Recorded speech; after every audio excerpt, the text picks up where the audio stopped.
Assalamualaikum warahmatullahi wabarakatuh. Ketemu lagi konco-konco dengan aku lain. Apa kabar? Semoga semua selalu sehat dan bahagia.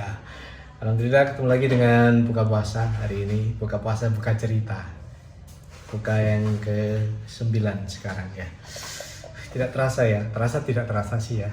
Pada waktu siang otomatis terasa banget karena lapar, haus, ngantuk dan sebagainya.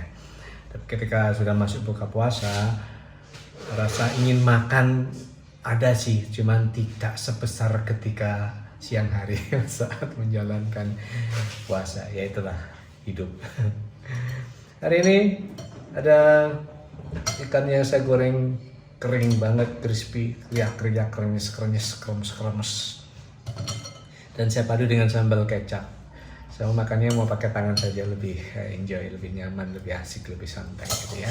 Ayo teman-teman yang juga sedang melaksanakan buka puasa, menikmati buka puasa, melaksanakan buka puasa. Menikmati buka puasa bersama keluarga, mudah-mudahan terlalu sehat lah. Apapun sajian yang dihidangkan benar-benar bisa dinikmati, termasuk ini. Nikmat banget.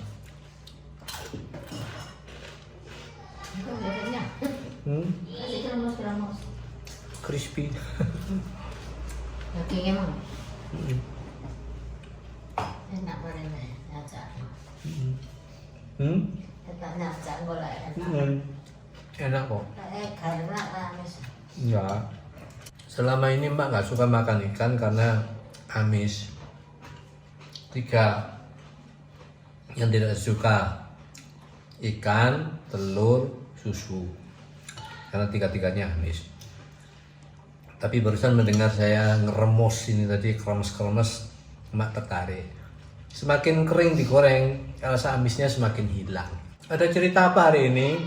Sebentar ya. Yang pasti masih seputar YouTube. Maksudnya seputar keterlibatan saya di dunia YouTube sebagai pemula. Ikan digoreng sampai kering begini justru lebih aman karena apa? Tulang-tulangnya yang halus itu yang kadang-kadang nyangkut di tenggorokan bisa ikut kering. Jadi ketika dikunyah ikut hancur. Cerita hari ini seputar pertanyaan, apakah pernah merasa putus asa karena mengetahui jam tonton atau jam tayang tidak bergerak naik? Itu sumber cerita hari ini. Siapa YouTuber yang tidak ingin videonya ditonton oleh puluhan ribu orang, ratusan ribu, bahkan jutaan? Semua yang berkecimpung di situ pasti berharap bisa melihat fakta bahwa video-videonya ditonton oleh banyak orang, plus tentu saja di komen. Itu masih menjadi impian saya saat ini, bisa ditonton oleh puluhan ribu orang dan ada banyak orang yang selalu berkomentar. Bahkan ada yang sampai jadi simpatisan gitu, yang fanatis gitu. Ketika video seseorang muncul dia langsung gercep gitu ya. Penonton maksudnya mereka langsung gercep menonton dan memberi komen. Yang pertama gitu. Ya saya nggak tahu, ngalir saja lah. Ngalir saja, berharap tapi juga tidak terlalu terobsesi untuk bisa sampai ke titik itu. Terserah, mau cari Gusti Allah lah. Yang penting aku berusaha semaksimal mungkin, segigih mungkin, sesemangat mungkin, itu aja.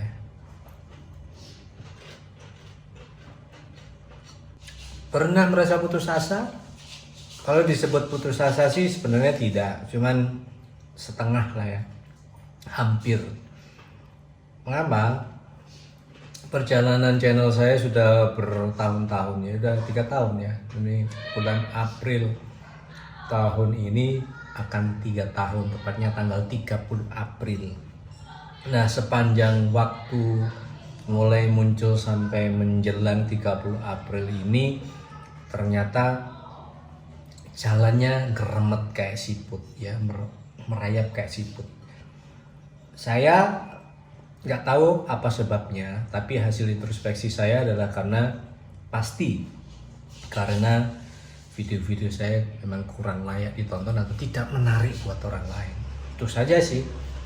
Agar apa? Saya bisa segera menyadari bahwa ya dibanding video-video orang lain itu ternyata lebih menarik dibanding video saya.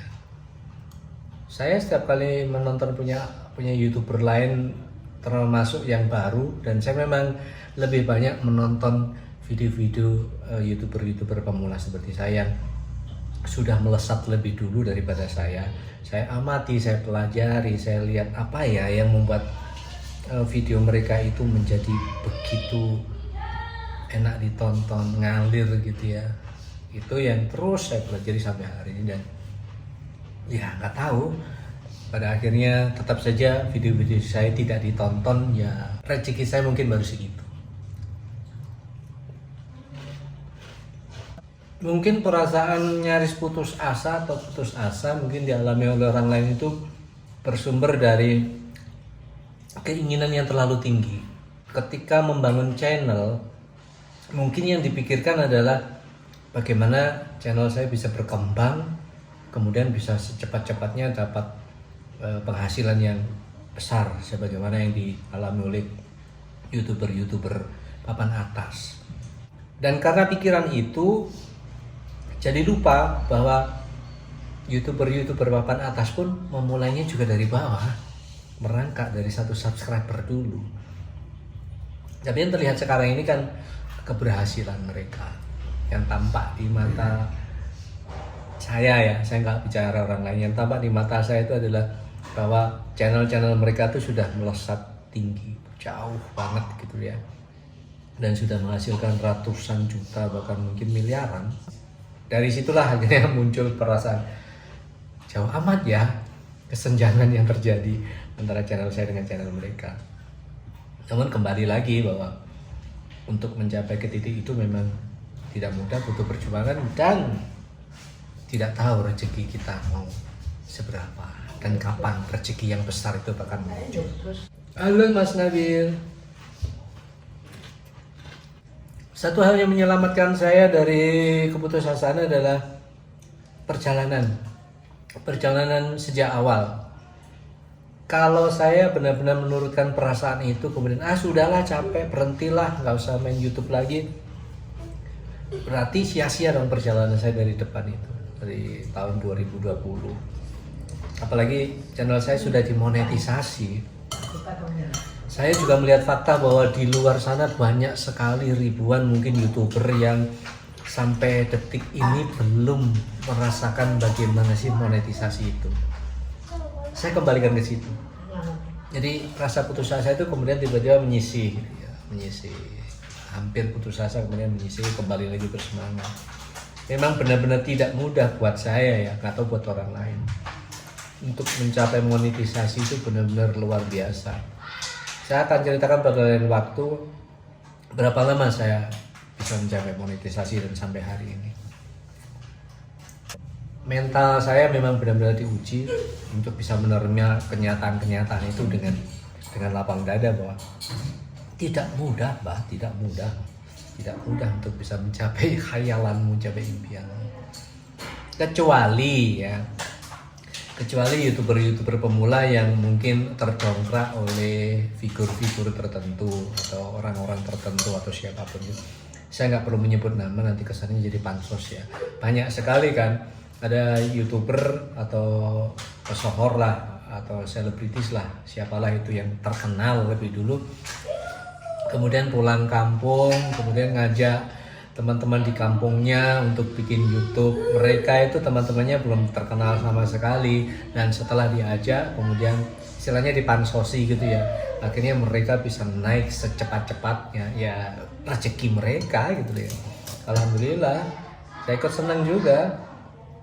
Akhirnya jalan pintas itu bisa dicapai, bisa dilalui dengan sangat cepat, tidak butuh waktu berbulan-bulan, bertahun-tahun. Bahkan ada yang seminggu saja sudah monetisasi, ada yang beberapa hari sudah monetisasi karena terdongkrak oleh kawannya yang lebih dulu naik menjadi artis lah, menjadi inilah, menjadi itulah. Kesempatan seperti itulah yang tidak saya dapatkan. Jadi saya memang harus benar-benar merangkak gitu ya, dengan tertatih-tatih sendiri tanpa ada yang dipansosi dan lain-lain. Tapi nggak masalah, ini akan menjadi sesuatu yang nikmat. sebuah keberhasilan yang dicapai lewat perjuangan yang jungkir balik, tidak mendapatkan kemudahan ini itu, saya pikir rasanya akan jadi lebih nikmat, menjadi lebih lezat, menjadi lebih indah mungkin ya, daripada yang gitu saja langsung tiba-tiba naik gitu ya. Tapi itu kalau bicara tentang perjalanan. Tapi kalau mau bicara tentang tujuan, bahwa siapapun yang jadi YouTuber itu memang menghendaki secepat-cepatnya naik dan segera dapat penghasilan, ya tentu saja jauh lebih nikmat ketika mendapatkan pansosan dari mana-mana gitu dan segera melesat naik dan mendapatkan penghasilan. Berarti tujuannya memang tercapai. Saya apakah punya tujuan ke situ? Tidak munafik, saya juga punya tujuan ke situ. Namanya YouTube ada duitnya, dan memang ada iming-iming dari AdSense, dari iklan dan lain-lain, itu akan benar-benar bisa diwujudkan menjadi uang. Sopo sih nggak kepingin, sopo sih nggak tiba-tiba terlintas, iya saya harus ikut berjuang seperti yang lain agar bisa mendapatkan itu semua. Ya, tapi mungkin bedanya saya tidak terlalu menggebu-gebu sih ya, saya ngalir saja. Saya lebih mementingkan pekerjaan saya yang memang sudah jelas hasilnya. Kalau YouTube kan nggak tahu kapan tiba-tiba saya mau dapat rezeki lebih. Kemarin gajian itu juga baru 1 kali, dan itu pun harus dikumpulkan selama lebih dari setahun. Lain waktu juga akan jadi episode tersendiri tentang gaji pertama itu secara rinci gitu ya. Itu kawan-kawan, jadi kembali lagi ke pertanyaan awal, apakah pernah merasa putus asa ketika menyadari kenyataan bahwa jam tonton atau jam tayang itu mandek gitu, nggak bergerak, melesat tinggi, tidak berapa 100, 200, 50, 10 bahkan 9 kali ditonton pun sering saya alami. Tapi ya nggak apa-apa, sudah, itu proses. Karena saya sejak awal sudah siap untuk menghadapi kemungkinan itu, jadi saya nggak terlalu kecewa. Sempat terlintas adukah usahaku di video capek-capek, ternyata yang nonton cuma 10 orang misalkan. Awalnya memang ada perasaan itu, tapi lama-lama juga hilang dengan sendirinya. Karena satu hal, bahwa saya tidak punya kewenangan untuk menentukan rezeki saya. Yang penting secara manusia saya sudah berusaha, ya sudah. Setelah itu kembalikan saja pada Yang Maha Kuasa. Pernah saya ngomong, bikin, upload, lalu lupakan, biarkan video itu bergerak untuk menemukan nasibnya sendiri-sendiri. Saya pernah ngomong begitu. Atau omongan ini mungkin pernah saya dengar dari orang lain, dari YouTuber lain, atau pokoknya muncul aja di pikiran saya itu, dan saya ya setuju bahwa tugas saya sebagai kreator adalah berusaha membuat karya, kemudian setelah karya dilempar ke publik, biarkanlah karya itu bergerak menemukan nasibnya sendiri-sendiri. Intinya rezekinya ya sudah yang ngasih Tuhan, mau dikasih berapapun terserah. Yang penting saya akan terus bergerak, saya tidak akan berhenti sampai benar-benar mendapati kenyataan bahwa apa yang bisa dinikmati oleh orang lain itu mungkin bisa juga saya nikmati. Tapi kalau ternyata tidak, ya sudah, berarti bagian saya cuma segitu. Tidak mudah saya bisa berpikir seperti ini, karena saya juga manusia biasa yang sempat merasa juga, aduh capek wis kakatin deh video hari ini. Sampai pernah mungkin seminggu atau 2 minggu saya nggak bikin video sama sekali ya, karena saya pengen istirahat dulu lah. Saya pengen refresh dulu, sambil saya terus belajar apa ya kira-kira yang membuat video saya menjadi video sampah. Enggak lah, apa ya yang membuat video saya menjadi video yang tidak menarik gitu ya. Saya koreksi, saya cari kemungkinannya, kemudian saya adakan perubahan begini begitu, dan ternyata hasilnya tetap saja tidak ada yang nonton. Gak apa-apa, yang penting menghadapi kenyataan itu saya tetap bisa tertawa seperti ini. Itu yang penting buat saya. Ayo konco-konco terus berjuang, terus berkreasi, apalagi jika konco-konco berharap bahwa channel konco-konco nanti bisa menghasilkan sesuatu, bisa menopang perekonomian dan lain-lain. Saya selalu mendoakan yang terbaik buat konco-konco agar cita-cita itu bisa segera terwujud. Ya, ayo semangat.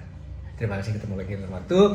dengan cerita-cerita yang lain. Saya masih akan nyambung lagi dengan cerita-cerita tentang keterlibatan saya di dunia YouTube sebagai pemula. Ya, yuk, dah. Assalamualaikum warahmatullahi wabarakatuh. Dadah.